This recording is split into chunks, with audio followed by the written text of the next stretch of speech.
11 подпишани билатерални договори и меморандуми и пораки за добрососедство и взаемна поддршка. Тоа е епилогот од денешната заедничка владина седница меѓу Северна Македонија и Косово, прва во историјата на двете земји.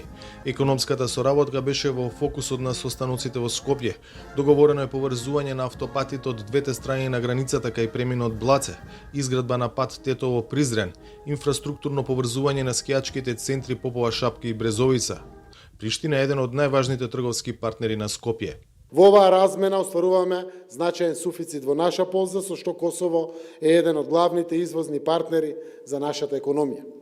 Вкупната трговска размена меѓу Северна Македонија и Косово во 2020 година изнесувала 305,7 милиони долари, а само во првиот квартал на оваа година трговската размена е 130,2 милиони долари. И очекуваме оваа година да поминеме 400 милиони долари севкупна трговска размена помеѓу нашите две земји.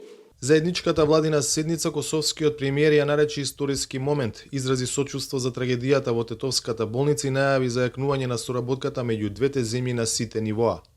Ние ги покривме темите кои ги засегаат нашите граѓани за да имаме база која ќе се темели на најдобрите европски демократски практики.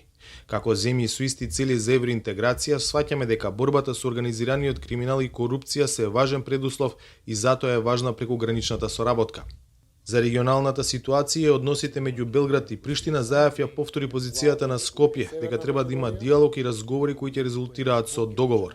Даваме целосна поддршка на диалогот меѓу Србија и Косово, воден од Европската Унија, и ќе поддржиме решение кое е прифатливо за двете страни, договор за нормализација, договор кој ќе ја зајакне регионалната соработка, стабилност и просперитет на целиот Западен Балкан.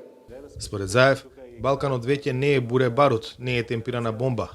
Балканот, како што рече, е Балкан на 21. век, чие заслужено место е меѓу членките на Европската Унија.